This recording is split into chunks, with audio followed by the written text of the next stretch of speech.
If you want to become an intelligent investor, then you've landed just at the right channel. With this, let's start the video. India में जो इनोवेयर segment है तो इसके different सब segment और categories के अंदर क्लासिफाई हो सकता है। तो यहाँ पे 3-4 कैटेगरीज है, उनको देखते हैं। तो first way of classifying the innerwear segment is कि जो मेन एंड विमेन है एंड साथ जो किड्स है, इन 3 सेगमेंट्स को हम देख सकते हैं। फिर सेकंड क्या है कि यहाँ पे एक्चुअली एक जो न्यू ट्रेंड्स चल रहे हैं उनको भी हम देख सकते हैं, जैसे जो इनरवेयर कंपनीज हैं थर्मल्स भी बना रही हैं, साथ साथ जो इनरवेयर कंपनीज हैं एथलीजर में भी आ रही है। एथलीजर वेयर क्या है, basically comfort sports wear. And और भी यहाँ पे क्या ट्रेंड है कि हम यहाँ पे डिफरेंट ब्रांड कैटेगरीज को देख सकते हैं। जैसे कुछ जो कंपनीज हैं उनका प्रीमियम सेगमेंट में काफी ज्यादा ब्रांड है, फिर कुछ कंपनीज है जिनका इकोनॉमी सेगमेंट में काफी ज्यादा है, फिर कुछ कंपनीज जिनका मास सेगमेंट में बहुत ज्यादा है। तो हम डिफरेंट प्राइसिंग एंड ब्रांड्स के अकॉर्डिंग भी पूरे सेक्टर को कैटेगराइज कर सकते हैं। तो पहले मैं एक बार इनरवेयर सेगमेंट का साइज ऑफ अपॉर्चुनिटी देखते हैं। तो इंडिया के अंदर अभी जो इनरवेयर सेगमेंट है ऑलमोस्ट 34,000 करोड़ के 2019 में, and this is expected to grow till 89,700 crore by 2028। And जब इनरवेयर सेगमेंट की फर्स्ट क्लासिफिकेशन देखते हैं कि इस टाइम पे परसेंटेज वाइज जो मार्केट है, 65% मार्केट जो विमेन इनरवेयर है यहाँ पे, 32% market is for main innerwear and 3% market is for kids innerwear. And साथ साथ अगर हम यहाँ पे पर कैपिटा कंजम्पशन देखते हैं इनरवेयर का, तो इंडिया में innerwear per capita consumption is close to $3.5, versus US के अंदर $77.7 है। तो इंडिया में आप कोई भी कैटेगरी देखेंगे हम हमेशा अंडर पेनिट्रेटेड लगेंगे हर कैटेगरी में, चाहे ऑटो हो चाहे इनरवेयर हो। ऐसा क्यों होता है? क्योंकि India still is a developing country. यहाँ पे पर कैपिटा कंजम्पशन अभी भी बढ़ रहा है। जैसे जैसे पर कैपिटा कंजम्पशन बढ़ता है तो इंडिया के अंदर एक एस्पिरेशनल वैल्यू बढ़ेगी। सिमिलरली इनरवेयर इंडस्ट्री के अंदर यही हुआ है। 1970s और 80s के अंदर इनरवेयर का जो यूसेज था that was very basic in उसका जो पर्पस है it was very very utilitarian. But recently क्या होना स्टार्ट हुआ है कि इनरवेयर के अंदर भी जो न्यू ट्रेंड्स है वो आने लग गए, because as per capita consumption increases, as Indians become more aspirational. तो ये एक ट्रेंड यहाँ पे देखने को मिल रहा है, and Indians are also becoming more brand conscious when it comes to innerwear. और भी अगर हम ट्रेंड्स देखते हैं तो इनरवेयर की यहाँ पे अगर हम जो इस टाइम पे ऑर्गेनाइज और अनऑर्गेनाइज मार्केट है, तो ऑर्गेनाइज मार्केट इस टाइम पे सिर्फ 40% ही है इनरवेयर के अंदर, 60% of the market is unorganised. जो मेन्स इनरवेयर है इसके अंदर ऑलमोस्ट जो मार्केट है इस टाइम पे 50-50% अनऑर्गेनाइज और ऑर्गेनाइज है।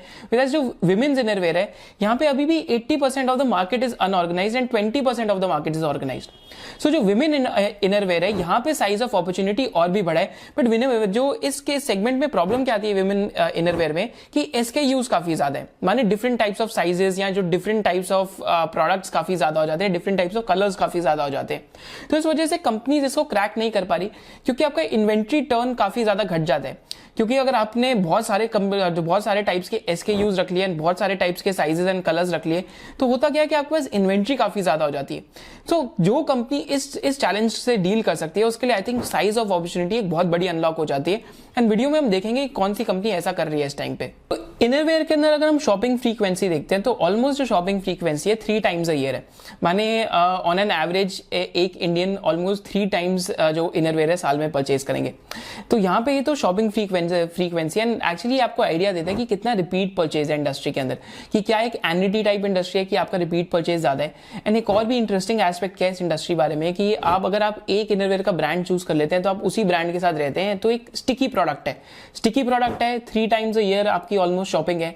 तो अगेन इकोनॉमिक सेक्टर की काफी अच्छी है, क्योंकि जो भी 4 प्लेयर्स हैं इस टाइम पे लिस्टेड है मेन चारों प्लेयर्स का जो रिटर्न ऑन कैपिटल एम्प्लॉयड है काफी अच्छा है। शायद से पेज का तो काफी ज्यादा ही अच्छा है, लक्स का भी अच्छा है काफी, डॉलर का भी अच्छा है, एंड जो रुपए उसका भी काफी अच्छा है, क्योंकि यहाँ पे इकोनॉमिक्स ही काफी अच्छी है इंडस्ट्री की। तो यहाँ पे अगर हम एक और कैटेगरी देखते हैं कि यहाँ पे प्राइसिंग वाइज अगर हम ट्रेंड्स देखते हैं, डिफरेंट ब्रांड्स को क्लासिफाई करते हैं, तो जो सुपर प्रीमियम है दैट इज अबव 500 रुपीज, यहाँ पे आपके इनरवेयर ब्रांड्स कौन से आते हैं? FC UK, Tommy Hilfiger and Calvin Klein. Premium के अंदर देखते हैं तो 250 to 500 रुपीज में यहाँ पे कौन से आते हैं? Levi's, Jockey, US Polo Assassin, Van Heusen and Hanes. Mid premium में देखते हैं that is 150 to 250 rupees, that is Dixcy Scott, Jockey, Fruit and the Loom, Dollar and Rupa. और इकोनॉमी सेगमेंट देखते हैं जो 60 to 150 रुपीज है, यहाँ पे आपके पास रूपा आएगा, क्रोमोजोम आएगा, VIP आएगा, लक्स आएगा एंड यूरो आएगा। एंड फिर जो आपका अनऑर्गेनाइज सेक्टर है that is basically below 60 rupees. And यहाँ पे एक इंटरेस्टिंग चीज क्या है कि जब हमने ये सारे यहाँ पे ब्रांड का जो पिरामिड देखा तो सुपर प्रीमियम की मार्केट इस टाइम पे काफी छोटी है। बट इकोनॉमी की मार्केट काफ़ी बड़ी है एंड जो मास मार्केट है जो बेसिकली 60 रुपीज़ से बिलो है वो भी काफ़ी बड़ी है, पर वो मार्केट धीरे धीरे घटते जा रही है because as we are becoming more aspirational, तो Indians are moving up the brand chain.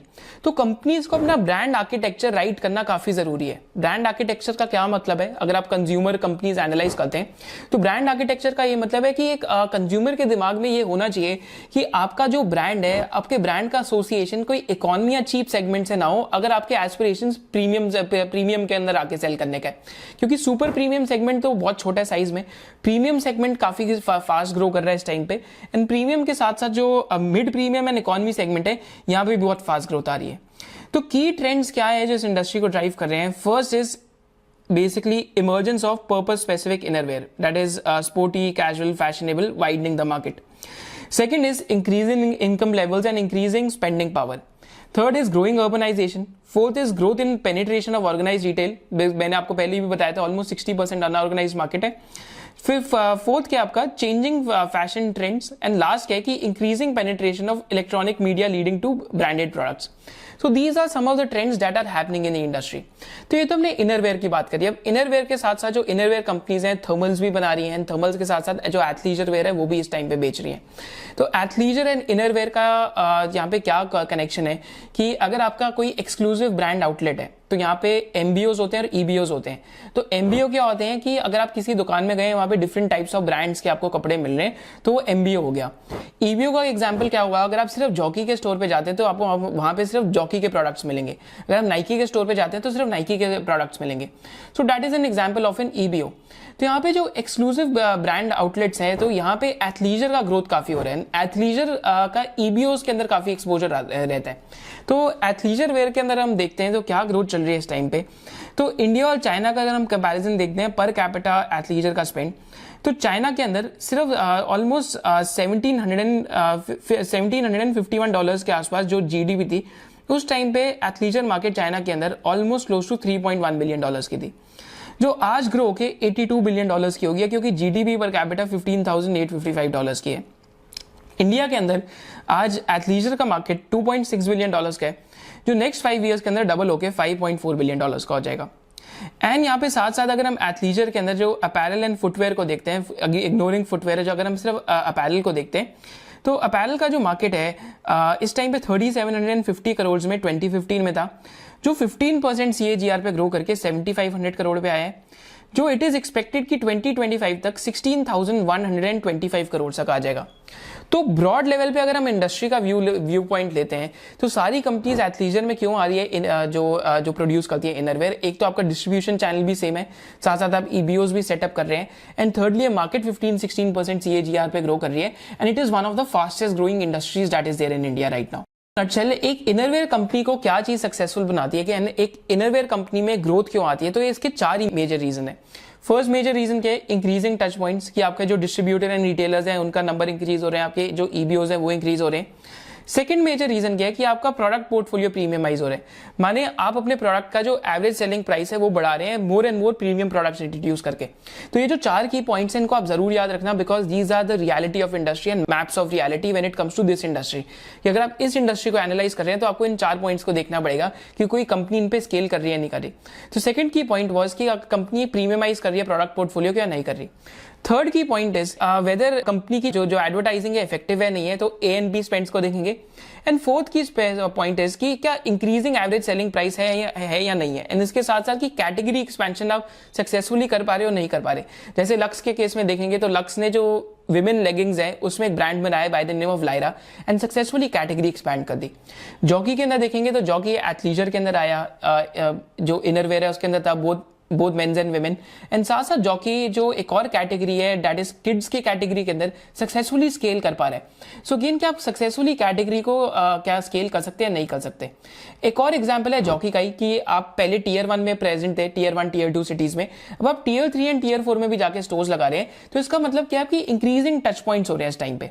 And fourth की पॉइंट है एडवर्टाइजिंग का, तो वो भी हम मोर एंड मोर एग्जाम्पल से देखेंगे। We believe that financial literacy is a fundamental right. तो in this series of 7 classes for the next several years what we are doing, हम आपको बेसिक्स सिखा रहे हैं स्टॉक मार्केट के कि व्हाट आर स्टॉक मार्केट्स. इसके साथ साथ what we are doing is that we are teaching you the basics about fundamental analysis, and इसके साथ साथ finally what we are doing is about the basics of technical analysis. And the beauty of the entire thing is that the entire course is done in 7 classes. कि हमको basics of stock market, basics of fundamental analysis and basics of technical analysis, तीनों चीज़ें आपको 7 classes के अंदर समझ आ जाएंगी. And the best thing about it is that it is totally free of cost because we believe in adding more value versus the price that you pay. And इसके साथ साथ post completing the entire classes you will also get a certificate. So see you inside the course. So if you loved this video and you had a differentiated business insight, then do subscribe to this channel, and you can also follow our main channel of SOIC. Thank you so much for watching it.